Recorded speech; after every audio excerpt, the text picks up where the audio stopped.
With us now is former Deputy Minority Leader Franz Castro. Kong, good morning. Thank you for joining us. Thank you, Angela and Angelo, for inviting me. Of course, ma'am, simulan natin. No? Rising fuel prices, nagtataas na po ang bilihin. Kamusta na po ang mga teachers natin with these economic pressures? Alam naman natin also yung living costs tumataas at saka yung sweldo hindi tumataas. Well, Angelo, lalong hirap noon ang teachers na pagkasyahin yung sweldo niya. So nakita ko nga sa video no yung mga sinasabi ni Ruby, ni Teacher Roots, tsaka ni Teacher Mina. Talagang totoo 'yon, no? Hindi pa nagkakaroon ng crisis na ganito ay talagang tapos na ang sweldo ng ating mga teachers, 33,000, di ba? So talagang tapos ang sweldo ng ating maraming mga teachers. Well, what do you have to say to that interview of DepEd Secretary Sonny Angara saying na medyo malabo, no? Medyo malabo ngayon muna na magkaroon ng pagtaas ng sweldo sa mga teachers because of what's happening right now sa situation natin with yung oil prices natin. Well, siya nga ang nagpo-propose ng salary grade 19 sa mga teachers nung hindi pa siya DepEd Secretary kasi alam niya talaga yung pangangailangan ng mga teachers. Ngayon pa, no, Angela, na alam natin ang mga pondo ay karamihan ay napupunta lang sa sa korupsyon, no? Kaya parang hindi namin kayang tanggapin yung ganon na reasoning ng ating Department of Education Secretary dahil matagal nang nagtitiis ang ating mga teachers sa kakarampot na sweldo. And can we talk about this personal economic relief allowance or pera? No, ngayon po currently ang nare-receive ng mga teachers ay 2,000. Tama po ba? Ano po ba yung hiling nyo dito? Magkano po yung gusto po ninyo na maidagdag na maibigay sa mga teachers? Yan dapat, Angela, no, yung pansagot sa inflation tsaka yung mga crisis na kung ano man yung nararamdaman sa ngayon. 2 dekada na nakapako sa 2,000 niyang pera, no, personal economic and relief assistance. Kaya nga din na nga namin sana kailangan ng ayuda kung merong ganyang relief assistance. Ang gusto natin 2,000 to 5,000.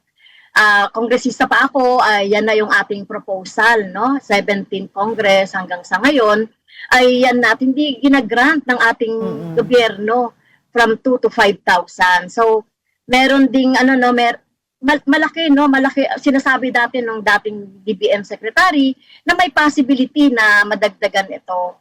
So yun ang gusto ng mga teachers na sana ay maaprubahan sa Kongreso. Well, nagkakaroon po ba kayo ng dialogue between the Department of Education regarding these concerns? Yes, Angela. In fact, hindi lang sa DepEd.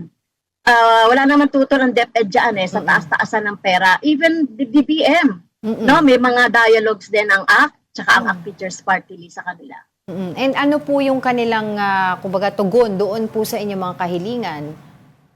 Well, yung dating secretary, nung kongresista ko, sabi niya, every year yung 2,000 ay i-staggered para makarating sa 5,000.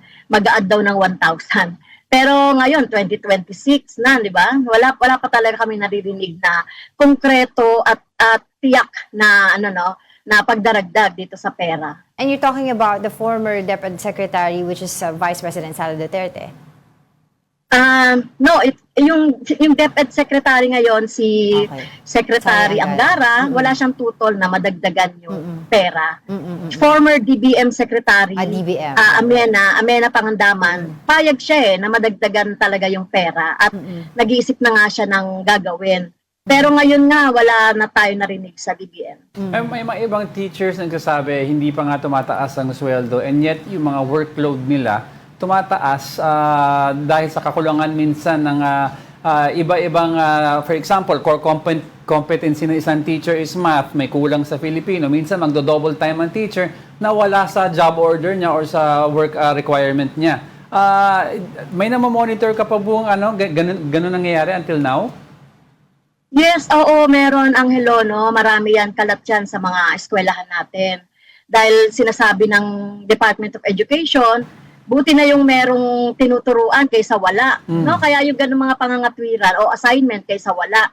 Kaya dapat talaga no for example ito physics no 96% no sa EDCO nga sabi nga nun hindi hindi biyasa sa physics yung mga teacher na nagtuturo. Kaya talagang malaki ang concern namin diyan sa mga ina-assign na mga teachers sa mga specialization na hindi naman nila hindi naman nila major. Kaya marami pa tayong namomonitor niyan, Angelo. Alright. So with what's happening right now sa ating presyohan ng produktong petrolyo, syempre sabi nga nila hindi natin makontrol 'yon. What we can only control is how we respond to it, ano yung mga programa para sa mga tao. At of course, ano po ba yung sa inyo po sa mga teachers, yung nakikita nyo pong long-term na solution on this? Ang mga driver po, isang sinasabi nila, dapat daw po yung excise tax fuel ay mawala, yung oil deregulation law mawala. And right now, yesterday, na-cancel naman po yung pagtaas ng pamasahe. No? So, your thoughts on that po? Angela, sinusuportahan namin yung panawagan ng ating transport group na tanggalin talaga yung excise tax at saka yung VAT. At idagdag na rin natin yung pag-iimbestiga sa mga malalaking oil companies na nagdagdag na agad ng presyo ng gasolina at iba pang petroleum products na meron pa namang stocks for 50 to 60 days sabi ng energy department. So gusto talaga namin oil deregulation, i-repeal yan, taasan yung sahod at syempre sa ating mga drivers, it's high time na taasan din yung pamasahe. Kasi naiintindihan din naman yan ng mga pasahero. Katulad namin, mga teachers, naiintindihan namin yan. At syempre, gusto rin natin talaga na may price control, no? Maraming pwedeng magawa ang gobyerno, kaya lang ang bagal ng pagkilos. Tapos, ang ating mga mamamayan ay sadlak talaga sa kahirapan. So, hindi kailangan din yung emergency powers kasi yung limited lang yan. Yung excise tax kasi 6 to 10 liters lang, 6 to 10 pesos lang yung mawawala. Pero kapag VAT ang tinanggal, malaki rin yung mawawala dun sa presyo. Yun ang gusto ko itanong, ma'am, kasi yung VAT and madami pa tayo mga taxes all over different products na nakapataw, tax over tax over tax.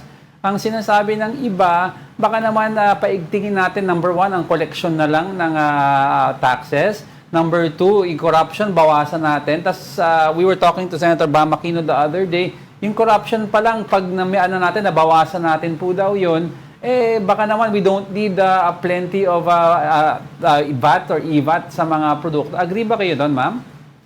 Yes, Angelo, di ba dapat ginagawa naman talaga ng BIR yan, ng BOC, yung efficient collection ng mga taxes natin or efficient collection ng ating mga pwedeng maging revenue.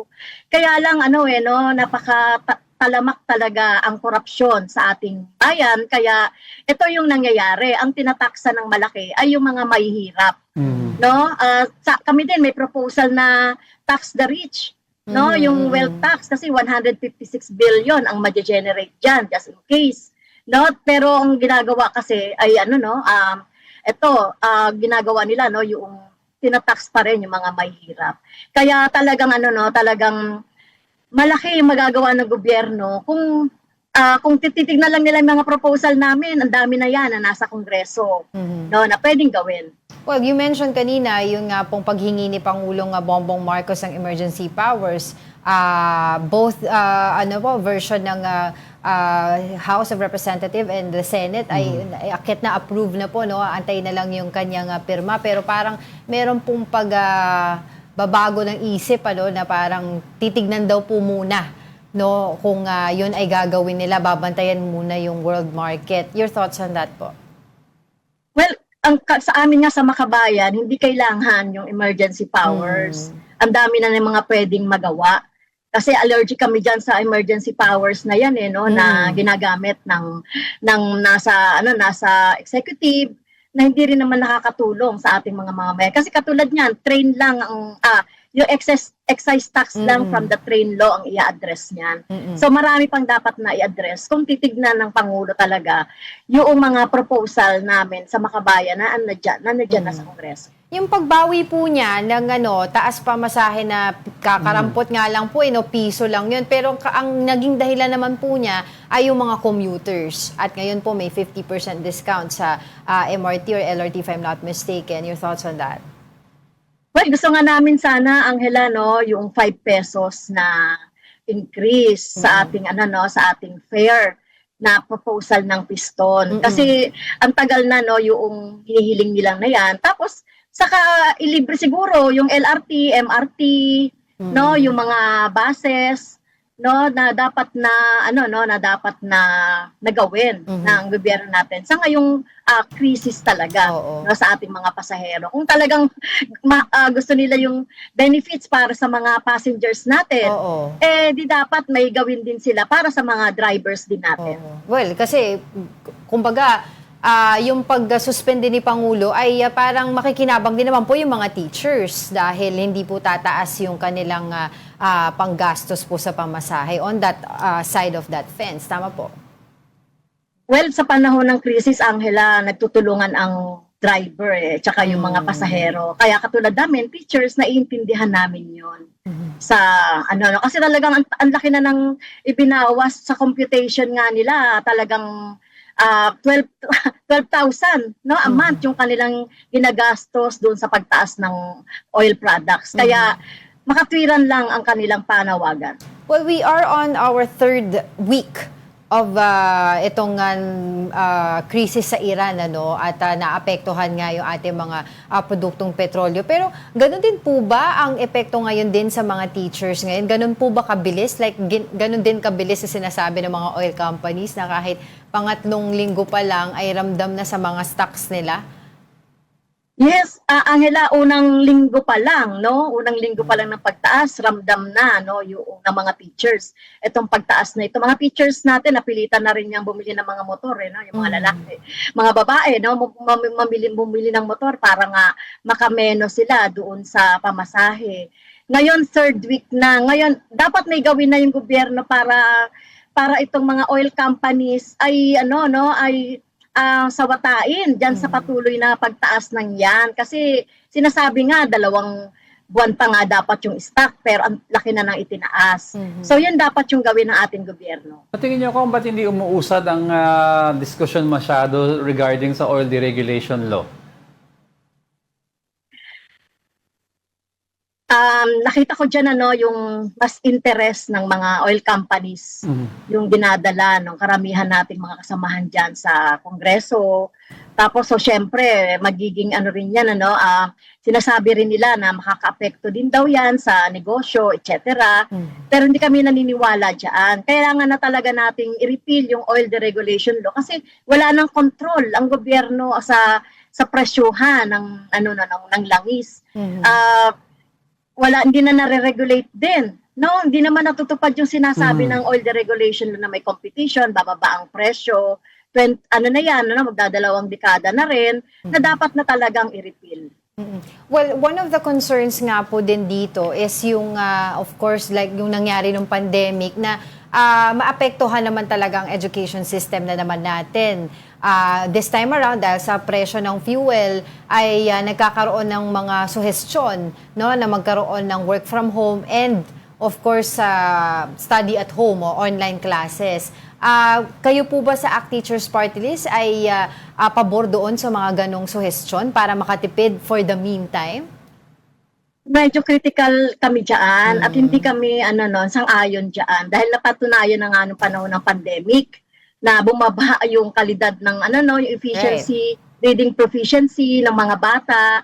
Kaya kung babalik na naman sa ganyang modalities, ay talagang poproblemahin talaga natin. Mas malaki yung magiging problema natin dyan. Doon sa mga proficiency ng ating mga bata. Kaya tutol kami dyan sa 4-day week at saka ang gagawin na naman nilang hybrid mode of teaching. Alright, on that note, maraming salamat po sa inyong oras. Former Deputy Minority Leader Franz Castro. Good morning. Thank you po. Thank you.